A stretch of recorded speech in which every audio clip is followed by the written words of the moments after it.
Voilà le problème que toi et moi nous avons. Tu es en train de crier comme Bartimée. Jésus, aie pitié, Jésus, tu ne vois pas que je ne suis pas marié? Jésus, tu ne vois pas que je n'ai pas d'enfant? De quoi tu parles? Jésus avait envie de lui dire, tu parles de quoi? Tu cries trop. Dis-moi seulement, c'est que prends ton problème, que le problème fasse une rencontre avec Jésus. Toi, tu parles de ton chagrin. Il veut savoir, tu veux? C'est tout. 2024, tu veux quoi? Il faut choisir. Tu veux le repos, c'est-à-dire que la situation change, que le miracle arrive, ou tu veux seulement être dégagé?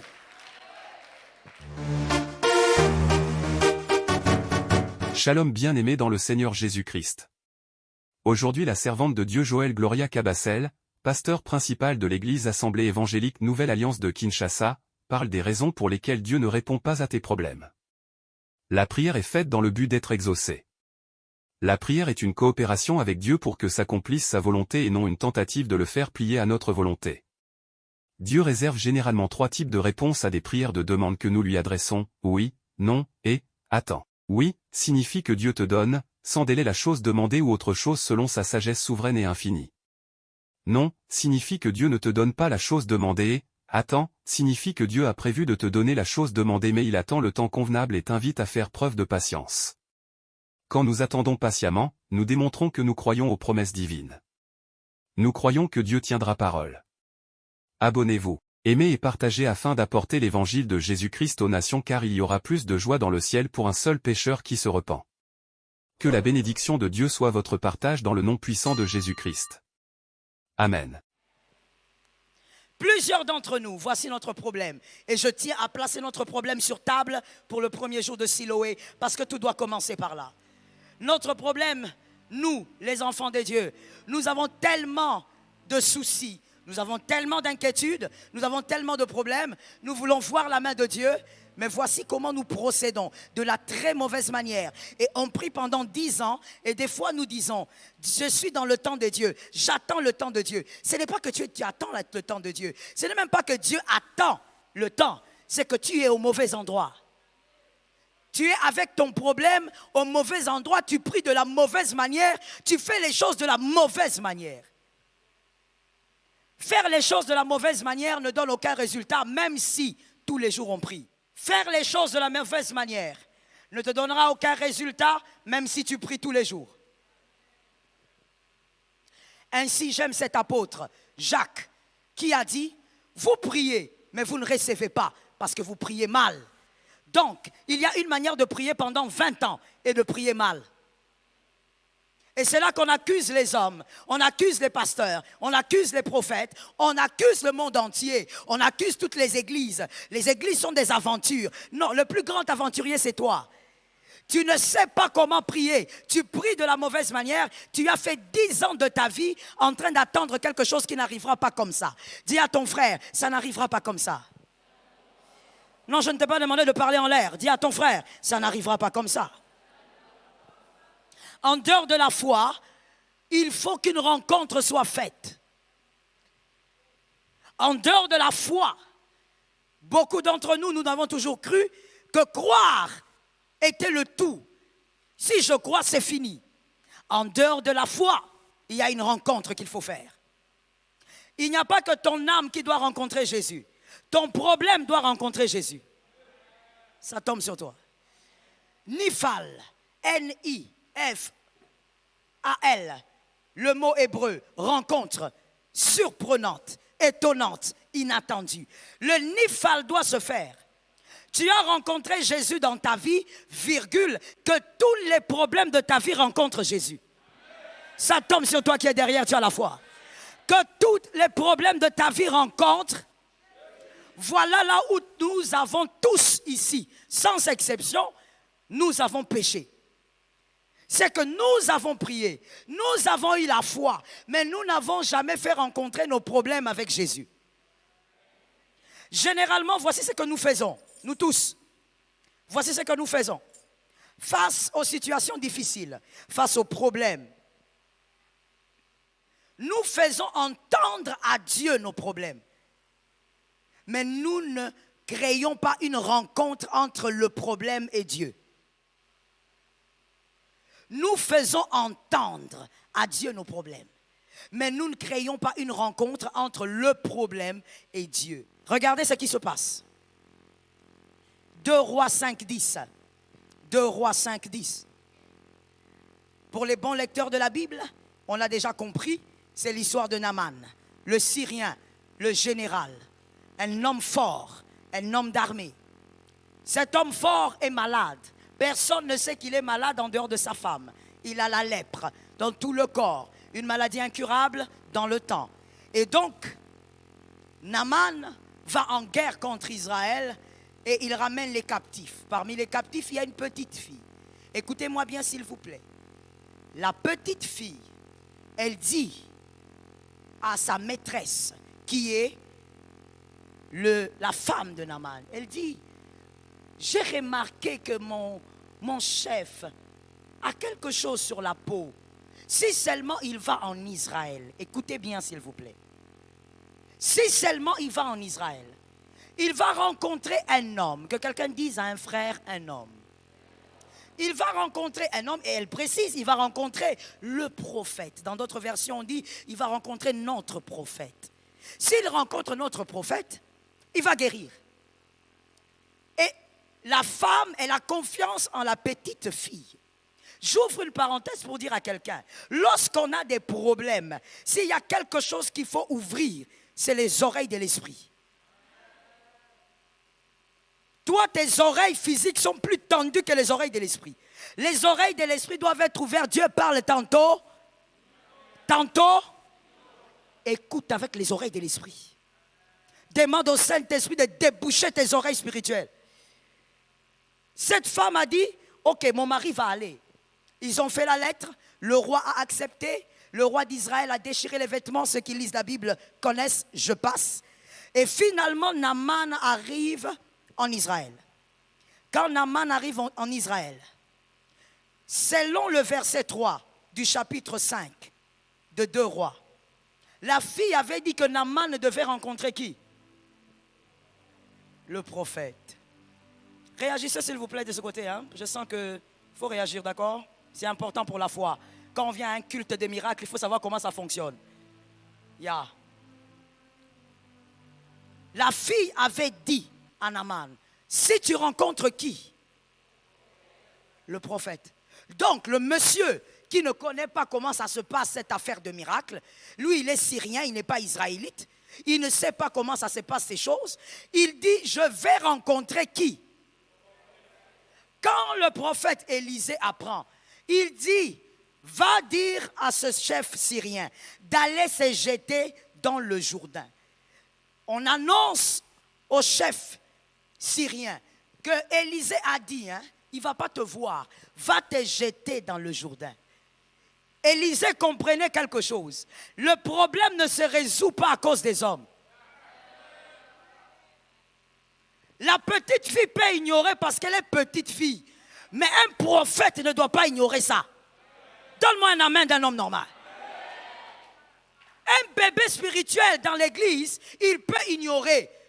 On pardonne son ignorance parce qu'il est bébé spirituel. Mais quelqu'un qui entend la parole de Dieu, qui est enseigné dans une église, ne doit pas ignorer que le problème d'une vie n'est pas résolu parce que tu as rencontré un homme. Élisée a dit, si je rencontre cet homme ne vivra pas la guérison parce que le miracle arrive parce que le problème rencontre Dieu. Élisée donc, il se fait invisible et il dit, va te jeter dans le Jourdain. Le Jourdain qui est l'image du Christ, il faut aller se jeter dans le Jourdain. Que ton problème rencontre le Christ. Frère, tu as déjà rencontré Jésus, tu as donné ta vie à Jésus. Tu connais même la date de ton baptême. Tu as même les certificats de baptême. C'est bien. Maintenant, tu vois dans la vie de tous les jours, il faut que chaque problème rencontre Jésus. Si dans la prière, tu pries comme un homme ignorant, Seigneur Jésus, frère, tu vas attendre des années des choses qu'on doit avoir dans 2 ans. Le problème doit être amené vers Jésus. Naaman a eu le miracle parce qu'il a pris sa lèpre. Il est allé rencontrer Jésus. Ce n'est pas en rencontrant un prophète qu'on est guéri. C'est en rencontrant Jésus qu'on vit le miracle. Que quelqu'un lève sa main droite et dise, Seigneur, donne-moi la victoire. Et aide-moi à comprendre que c'est toi le Dieu des miracles. Rencontrer un homme ne suffit pas. Mon problème doit te rencontrer. Que l'Éternel exauce ta foi. Naaman va, et d'ailleurs Naaman est en colère. Naaman qui dit, moi je veux voir Élisée, vous m'envoyez me laver dans une eau boueuse sale, comme si chez nous il n'y a pas de rivière. Pourquoi vous m'envoyez là-bas? Alors que Naaman ne comprenait pas. Lorsqu'un problème commence à se focaliser sur un homme, le problème la voit vieillir. Je reprends la phrase pour celui qui dormait. Lorsqu'un problème dans ta vie, je te parle à toi, je ne parle pas au voisin. C'est à toi que je m'adresse, alors tu m'écoutes comme si tu étais seul dans la salle. Lorsque ton problème à toi se focalise sur le pasteur Joël, se focalise sur un quelqu'un prophète, tu vas moisir avec ton problème. Et je veux même vous choquer en vous disant, lorsque vous allez même voir un prophète, parce que vous croyez en sa grâce, vous voulez que Dieu vous parle, vous voulez être orienté. Si vos motivations sont exclusivement sur l'homme, Dieu ne vous parlera pas avec exactitude. Je vais encore vous réchoquer. Le prophète en tant qu'homme va parler, mais Dieu n'aura pas parlé. Et j'entre encore dans un troisième choc. C'est que la vérité que vous, des fois, vous ne savez pas, je dis vous, je parle des fidèles, c'est que lorsqu'on est un prophète ayant le don prophétique véritablement mandaté et qu'on n'a pas été brisé au niveau de la chair, de son orgueil, lorsque quelqu'un vient te voir, même si tu n'as rien vu, tu vas parler. C'est ce qu'on appelle dipyrone.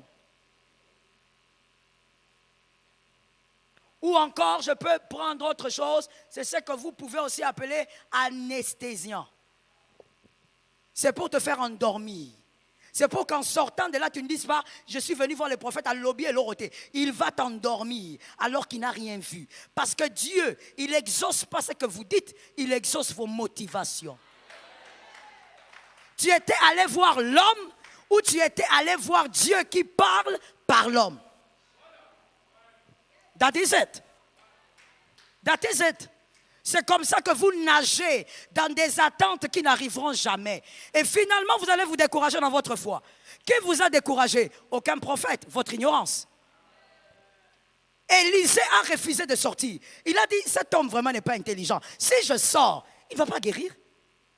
Son problème doit rencontrer Dieu et non un homme. Que l'Éternel t'aide pendant Siloé. Que tu rencontres les dieux d'Israël. Donne un amen de quelqu'un qui comprend. Viens pour rencontrer Dieu. Voilà pourquoi quand tu viens, quand même si la prière ne commence pas, toi tu pries. Tu n'es pas ici pour un homme. Tu n'es pas ici pour écouter les choristes là. Tu n'es pas ici pour regarder quelqu'un. Tu pries. Si tu as envie de chanter, tu chantes. Même si tu ne chantes pas bien, Jésus entend les chants là. Si tu viens à Siloé avec les motivations comme quoi, je veux venir là-bas parce que le pasteur Joël m'a posé la main et puis le miracle va arriver. Oh, tu vas attendre longtemps. On ne rencontre pas un homme quand on a la lèpre. On cherche le Jourdain. Saute dans le Jourdain. Le premier problème que nous avons tous. Ton problème, tu l'amènes à qui? À une rencontre vers le Christ ou vers les hommes? Je veux vous dire quelque chose des fois qui vous passe. Vous n'y pensez pas. Mais voici la réalité. Lorsque tu entres dans le bureau d'un pasteur, tu as tes problèmes. Tu passes combien de temps pour exposer ton problème? Je choisis le problème le plus grave que tu as aujourd'hui et d'ailleurs qui n'est pas encore résolu. Essaye un peu d'imaginer. Si le pasteur te donnait le temps de parler, combien de temps tu prendrais dans le bureau? Combien? Quelqu'un a dit 2 heures, quelqu'un d'autre? 3 heures? J'aime les personnes vraies qui sont là. Quelqu'un d'autre? 1 heure? Quelqu'un d'autre? Alors voici le problème. Tu n'as peut-être jamais pensé à ça, mais c'est de ça qu'il s'agit aujourd'hui. Quand tu passes 2 heures ou même 1 heure, non-stop en train de parler de ton problème, as-tu déjà pris le même temps pour parler à Dieu du même problème?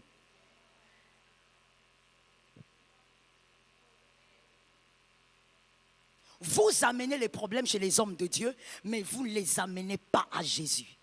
Ce que tu crois que tu fais, que tu amènes à Jésus là, Jésus m'envoie te dire que tu fais des aventures. Tu n'as jamais fait rencontrer ton problème à Jésus. Comment devant un homme, tu prends 2 heures du temps pour lui expliquer comment ta femme t'a quitté. Mais le même problème, tu n'as jamais pris 10 minutes pour le présenter à Dieu. Ton problème a rencontré qui finalement? Merci. On pose une question pour qu'elle soit répondue. Ton problème a toujours rencontré les hommes, mais jamais Dieu. Dis à un voisin Nifal. Dis à un autre Nifal. La rencontre du problème avec le Christ. Je suis d'accord avec toi. Alors, regardez comment ça se passe. Qu'est-ce que nous faisons? Comme je l'ai dit d'abord, on fait entendre à Dieu nos problèmes. Oui, pour entendre, alors là, on sait comment le faire. Il entend. Tout le temps. On parle, des fois même pour ne rien dire. Mais la rencontre ne se fait pas. Voici ce qu'on fait encore. Nous présentons nos inquiétudes à Dieu au lieu de présenter le problème. Nous présentons nos soucis à Dieu au lieu de présenter le problème qui doit vivre le miracle. Ou encore, au lieu de présenter l'impossibilité.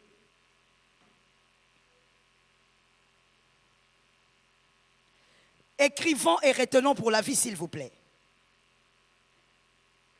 Votre problème doit être conduit par Dieu, par le protocole appelé la foi. Votre problème doit être conduit à Dieu par le protocole qui est appelé la foi. Par la foi, il faut prendre votre problème et amener ce problème à rencontrer Dieu. Au lieu de présenter à Dieu vos inquiétudes, de présenter à Dieu vos lamentations. Nous ne prions pas. Nous lamentons devant Dieu. Nous ne prions pas. Nous présentons à Dieu nos inquiétudes. Matthieu 11, 28. Matthieu 11, 28. Il est écrit, un verset de l'école du dimanche, mais je veux le reprendre pour ceux qui ont raté ça. Venez à moi, vous tous qui êtes fatigués et chargés, et je vous donnerai le repos. Il dit, venez à moi, vous tous qui êtes fatigués. Es-tu fatigué de ce problème-là? C'était une question. Ah, je comprends qu'il y a beaucoup de gens qui sont venus nous accompagner. Il y a beaucoup de gens qui n'ont pas de problème ici. Vous êtes venus nous assister, ce n'est pas un problème. Je repose la question pour ceux qui ont des problèmes. Est-ce qu'il y a un problème qui te fatigue? J'en ai tellement moi ici. C'est pourquoi je suis venu à Siloé. J'ai tellement de problèmes qui me fatiguent. As-tu des problèmes qui t'épuisent?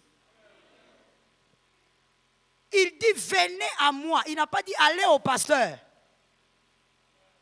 Je sais que je suis en train de te choquer là, mais c'est mon travail. Il dit venez à moi. Vous tous qui êtes. Et tu as des charges, des impossibilités, va à lui. Quand tu iras vers lui, tu iras avec quoi? Avec quoi encore? Les problèmes, mon frère. C'est pour ça qu'on est là. Siloé, c'est ça le problème. Celui qui n'a pas le problème ne vient pas à Siloé. Tu amènes tes charges. Et il fait quoi? Il te donne les repos. Le chiffre 7. Il te donne le repos. Écoute mon frère. Regarde-moi très bien et écoute-moi. Il n'est pas possible de donner à 2 personnes différentes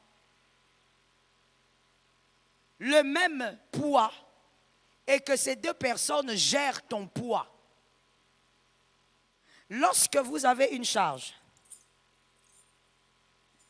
vous allez le donner forcément à quelqu'un. C'est votre charge. Ils sont à 2. Vous devez le donner quelque part. Et vous devez choisir. C'est ce que toi et moi nous faisons et voilà pourquoi nous ne sommes pas exaucés. Que Dieu ait pitié de nous à Siloé, que les choses ne se terminent pas comme ça. Ça tombe sur toi. Il faudrait qu'à Siloé, comme c'est le début de l'année, que nous puissions bien faire les choses, qu'on avance avec des miracles sur miracles. J'ai un poids, il y a deux personnes. Il y a Dieu et il y a mon ami. Il y a mon frère. Il y a mon pasteur. Et ce que vous voulez.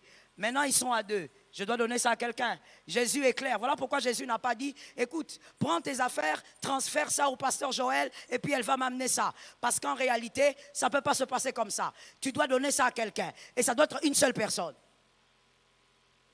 Il dit donc, venez. Parce que si je prends la charge, je le donne au pasteur Joël. Et qu'après je vais chez Dieu. Seigneur, s'il te plaît, aide-moi. Seigneur, s'il te plaît, aide-moi. Est-ce que je peux savoir où se trouve ta charge?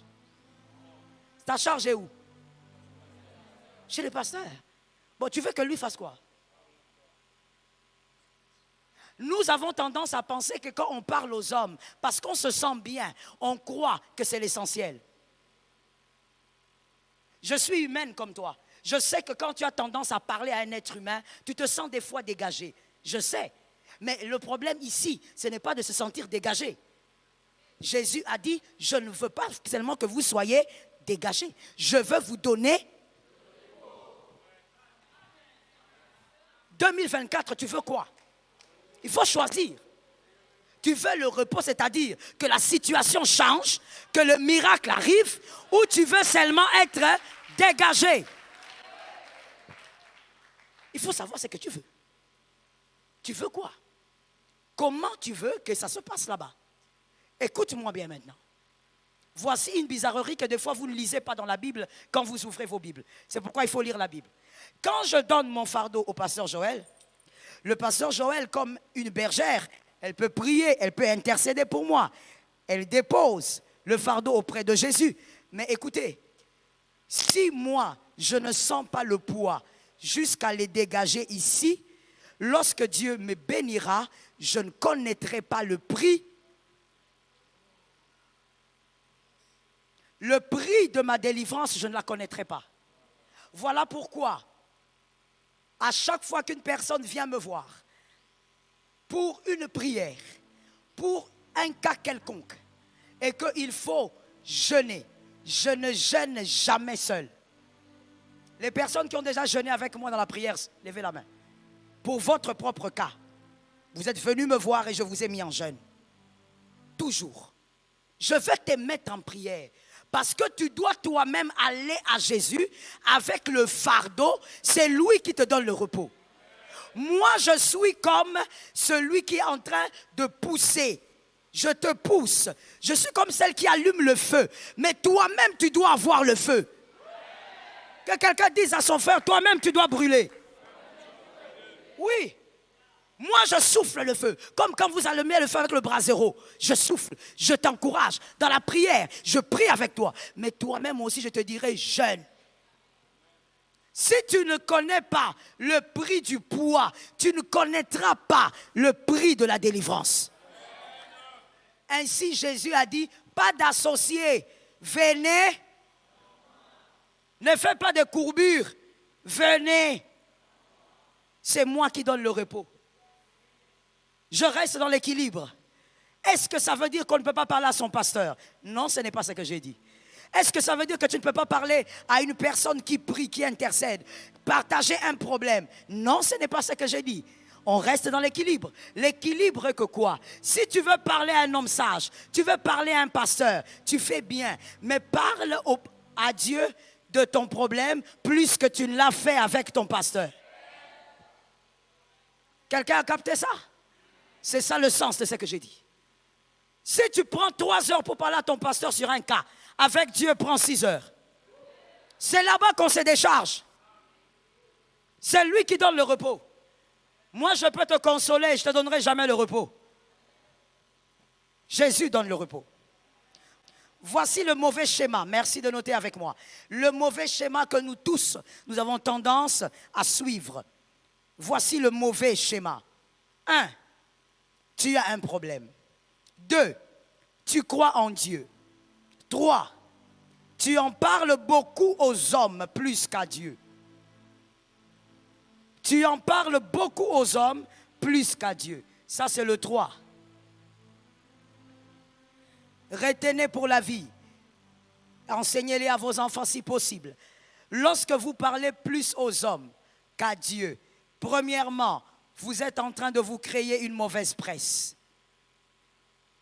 J'étais en train de dire à l'une de mes filles récemment, je lui ai dit, pourquoi tout le monde connaît ton problème? Elle m'a dit, non, maman, ce n'est pas tout le monde. Je parlais juste à 3 personnes. Je lui ai dit, lorsque tu parles à une personne, surtout quand la personne n'est pas qualifiée, c'est-à-dire ce n'est ni ton pasteur, ce n'est ni un ancien d'église, lorsque tu parles à une personne non qualifiée de ton problème, tu dois savoir que derrière cette personne, il y a au moins 12 personnes qui seront au courant. C'est ça la logique. Quand tu vas parler à une sœur à l'église, tu dois savoir que derrière la sœur, il y aura au moins 10 personnes qui connaîtront ton cas. Tu es en train toi-même de te créer une mauvaise presse. Et puis tu viens, tu dis, ici à l'église, les gens parlent trop. C'est toi qui parles trop. C'est parce que ta bouche parle trop que les gens parlent de toi. Est-ce que quelqu'un m'entend? Est-ce que je peux évoluer? Ne cherche pas à condamner les gens. Condamne ta bouche, règle ta bouche. Si tu n'avais pas parlé, est-ce que les gens allaient parler? Alors arrête de critiquer les autres. Le problème, c'est toi. Pourquoi tu es allé raconter ton affaire aux frères de l'église? Non, j'ai vu que les frères là avaient le zèle. Et retiens bien pour la vie. Le zèle n'est pas l'éducation. Je reprends la phrase pour celui qui dormait. Le zèle n'est pas l'éducation. Parce que je veux peut-être te choquer, mais c'est la vérité. Lorsque quelqu'un ne sait pas se taire, il parle de tout, il parle tout le temps, il parle même trop. Il faut savoir que c'est une question d'éducation. Quand il était petit, on ne lui a pas dit que des fois il faut te taire. Même si tu as à dire. On ne lui a pas dit ça. Alors il a grandi légumes. Quand il voit la bâche, il parle. Il voit la colonne. Il voit les marches. Il voit la peinture noire. Tout ce qu'il voit, il doit. C'est l'éducation. Maintenant, tu es là à te plaindre. Pourquoi on parle de moi? Si tu ne veux pas qu'on parle de toi, commence par régler ta propre bouche. C'est ta bouche que tu dois régler. Pas la bouche des autres. Si tu ne sors rien, nous ne saurons. Les 2 fils, levez-vous un peu. Est-ce que tu sais ce qu'il a mangé ce matin? Monsieur, toi, est-ce que toi tu sais ce qu'il a mangé? Pourquoi vous ne savez pas? Non. Pourquoi vous répondez à leur place? On sent que tu as l'esprit de Songi. Pourquoi vous ne savez pas? Il a déjà répondu, mon fils, il a dit, parce qu'il ne m'a rien dit. Si tu ne dis rien, personne ne parlera de toi. Gère ta bouche, ne cherche pas à gérer les fidèles. Gère ta bouche. Garde ce que tu dois garder. Merci, mes fils. Est-ce que quelqu'un m'entend? Nous étions au point 3 en disant, si tu parles trop aux hommes, plus qu'à Dieu, tu te crées une mauvaise presse.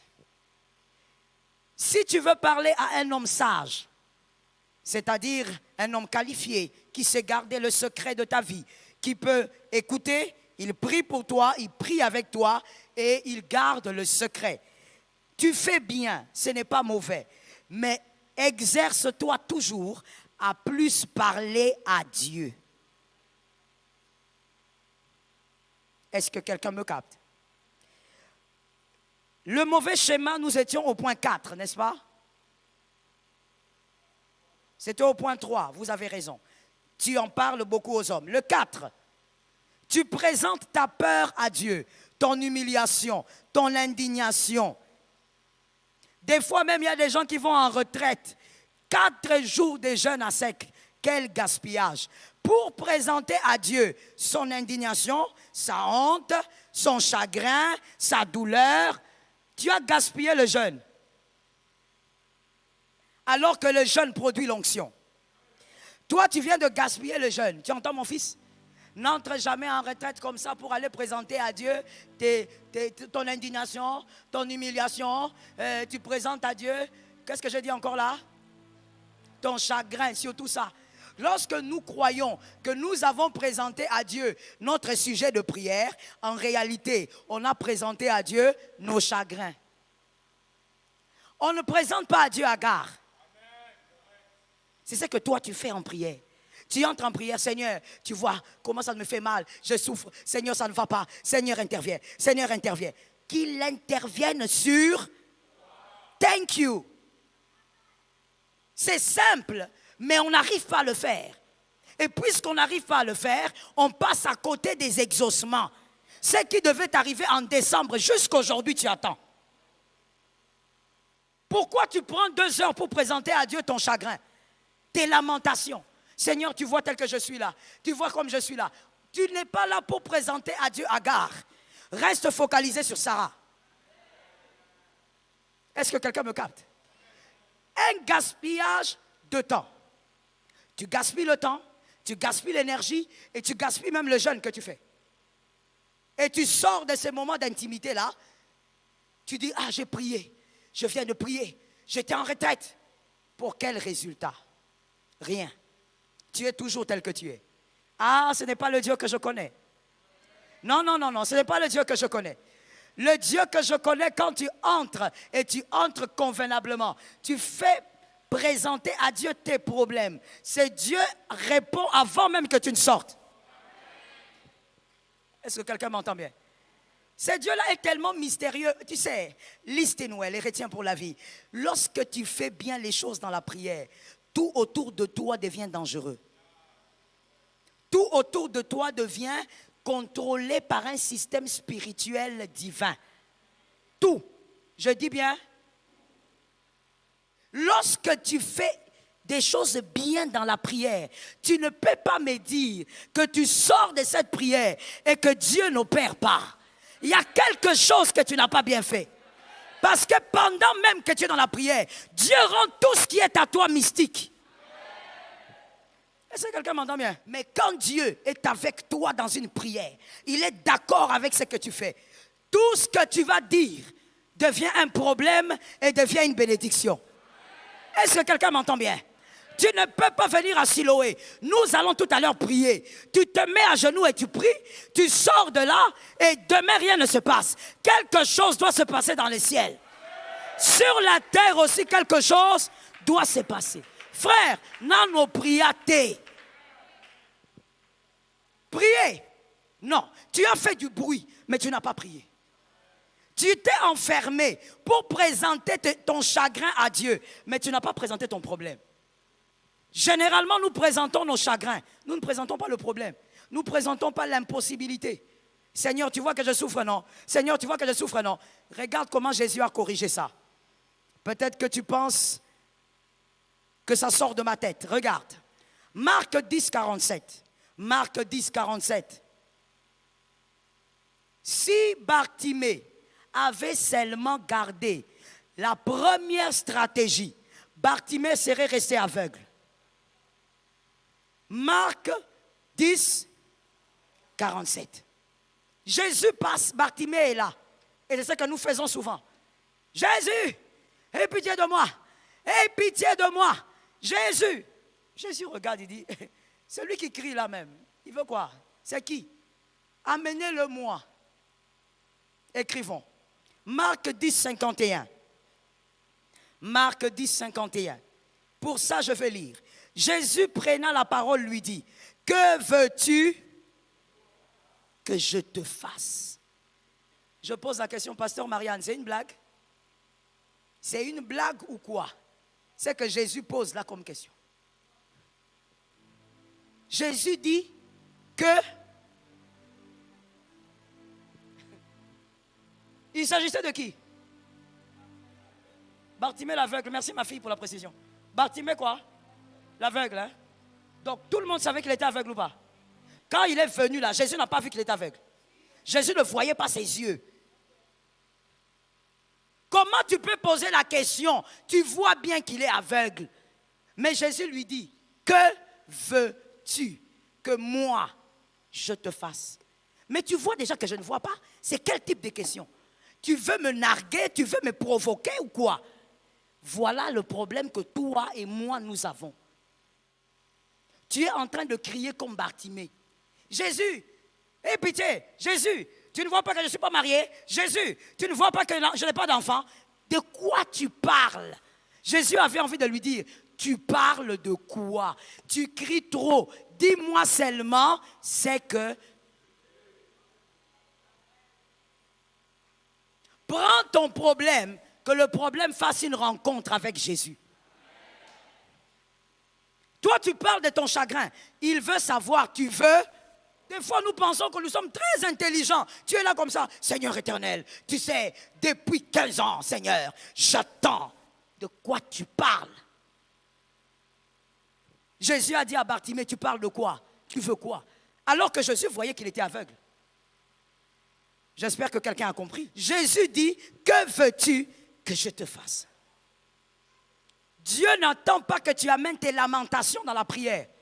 Dieu attend que tu lui dises, tu veux qu'il fasse quoi?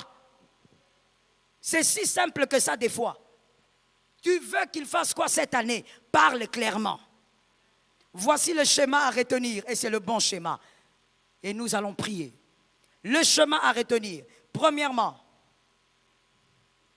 crois que Dieu peut tout. Commence d'abord par là. Si tu ne crois pas que Dieu peut tout, ne prie pas. Crois que Dieu peut tout. Deuxièmement, présente le problème clairement à Dieu, avec insistance et persévérance. Clairement, Seigneur, moi comme je suis là, j'ai besoin d'un enfant. Donne-moi un enfant, fille, parce que garçon, c'est trop de problèmes. Voilà, tu demandes avec précision. C'est ça qu'il a dit à Bartimée, tu veux quoi? Oh Seigneur, je veux que...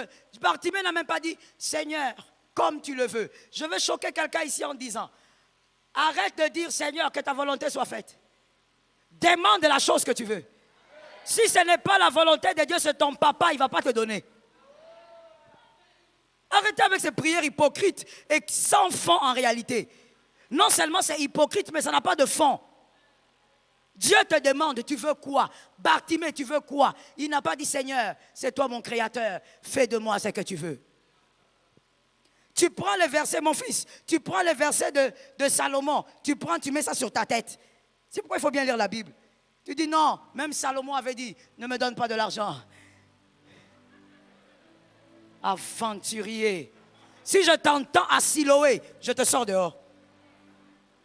Oh, c'est ça la prière des enfants de Dieu. Vous voyez, Salomon avait dit, ne me donne pas la richesse. Il avait dit ça parce qu'il était héritier. Oh, frère.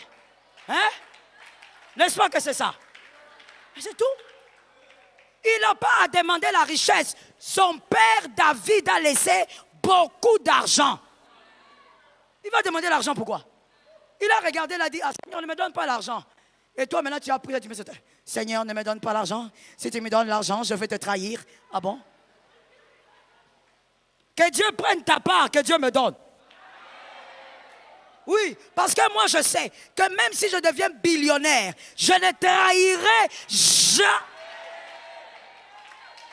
jamais trahir Jésus pour l'argent. Pourquoi?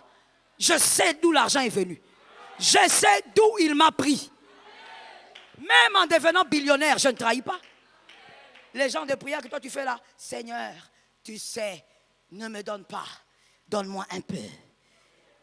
C'est qui me... Donne-toi un peu, fais la prière. Mais si je t'entends en train de dire, je ne peux pas venir à l'église parce que je n'ai pas l'argent de la moto. L'argent, c'est moi de la moto, tu n'arrives pas à voir. Mais quand on prie ici, Seigneur, un peu, je veux ta volonté. Ta volonté? Lorsque même tu dis ça, ça montre que tu ne lis pas la Bible. La volonté de Dieu, c'est quoi? Je souhaite. Lis la Bible. C'est pourquoi je dis, c'est une hypocrisie vide. Non seulement tu es hypocrite, mais tu ne connais pas la parole. La parole de Dieu, Jésus a dit ce qu'il souhaite pour toi. Je connais le projet. Projet et non. Tu es là, tu dis, Seigneur, maintenant je suis enceinte, je ne peux pas perdre ce bébé. C'est parce que ça, c'est un projet de malheur. Je veux que tu me gardes mon bébé. Parle avec précision. précision. Que veux-tu que je te fasse? Oh Seigneur, délivre-moi. Il y a beaucoup de sécheresse maintenant dans la maison. Seigneur, Seigneur, sors la sécheresse. Est-ce que tu comprends que tu es en train de parler des effets plutôt que de parler? Est-ce que tu vois que tu n'as jamais présenté ton problème à Dieu? Seigneur, au nom de Jésus, je shoote la sécheresse, je chasse, je brûle. Qu'est-ce que tu veux? Il y a la sécheresse, oui. Toi, tu veux quoi? Seigneur, donne-moi ce travail-là. Donne-moi ce poste-là parce que j'en ai la qualité. J'ai le profil. Donne-moi ça. Même Josué avait dit, c'était Caleb, il est allé voir Josué. Il a dit, Dieu, quand Moïse était là, Dieu avait promis que cette montagne-là, c'est pour moi. Maintenant, je vais aller chercher ma montagne. Il faut savoir ce que tu demandes dans la présence de Dieu. Est-ce que quelqu'un m'entend bien? Tu dis au Seigneur, Seigneur, donne-moi un enfant intelligent. Éloigne de moi un enfant baudet. Un peu comme j'étais quand j'avais 4 ans. Toi-même, tu te connais, toi-même, tu refuses. Tu dis, Seigneur, éloigne de moi un enfant impudique. Seigneur, donne-moi un enfant sérieux. Seigneur, moi, je n'ai pas été Seigneur, je n'ai pas été sérieux, Seigneur. Toi-même, tu sais combien d'ex j'ai. Mais donne-moi un enfant sérieux, Seigneur. Demande avec précision.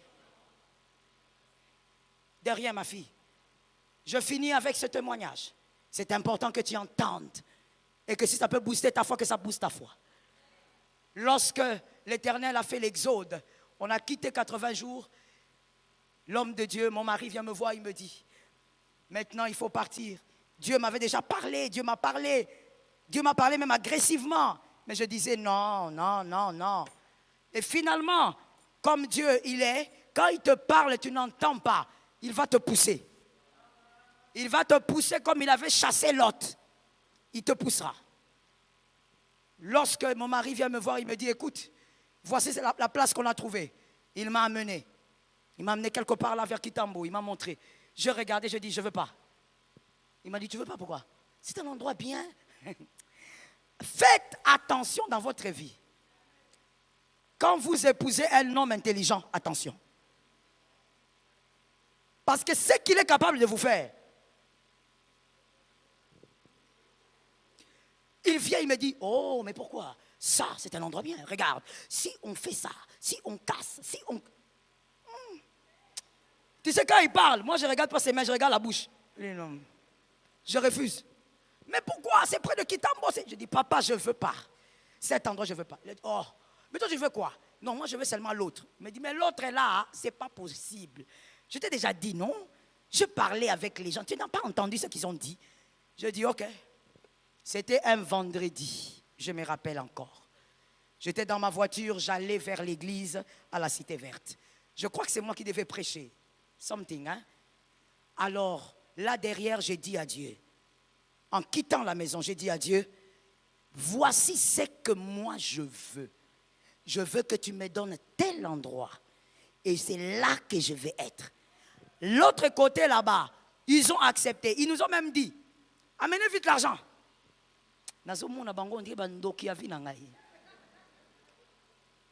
Ils étaient tellement disponibles que mon mari a dit, il faut aller vite là-bas. J'ai dit, oh Seigneur, j'ai dit à Dieu dans la voiture, je ne veux pas ça. Moi, ce que je veux, c'est ça.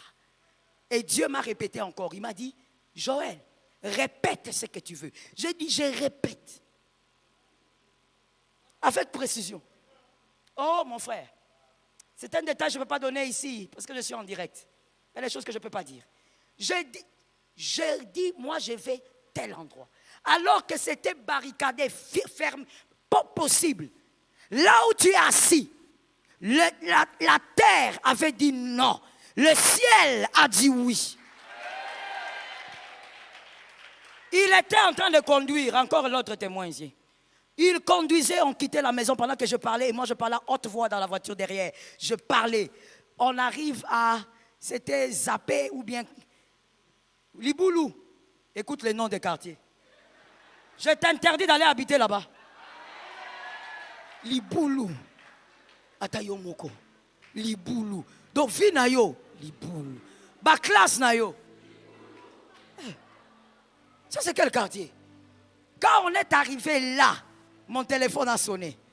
Je regarde, je vois que c'est mon mari. Je dis, ah, peut-être qu'il m'appelle parce que je suis en retard pour la prédication.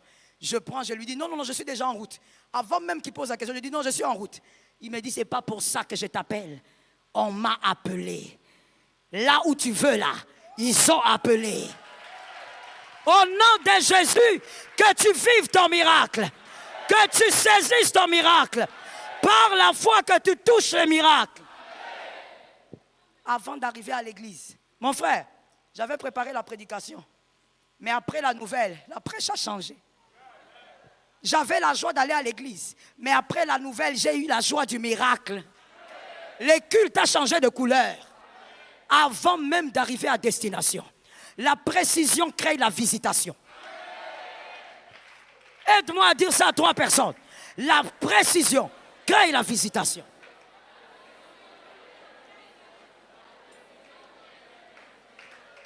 Jésus, le ciel est favorable. Le ciel est favorable. Lève tes 2 mains. Je vais te laisser quelques minutes de prière. Ceux qui sont assis, nous sommes déjà en prière. Shalom bien-aimés dans le Seigneur Jésus-Christ. J'espère que vous avez aimé cette vidéo. Abonnez-vous et partagez pour porter l'évangile de Jésus-Christ aux nations, car il y aura plus de joie dans le ciel pour un seul pécheur qui se repent. Merci de faire partie de notre famille Wonderful Jésus-Christ.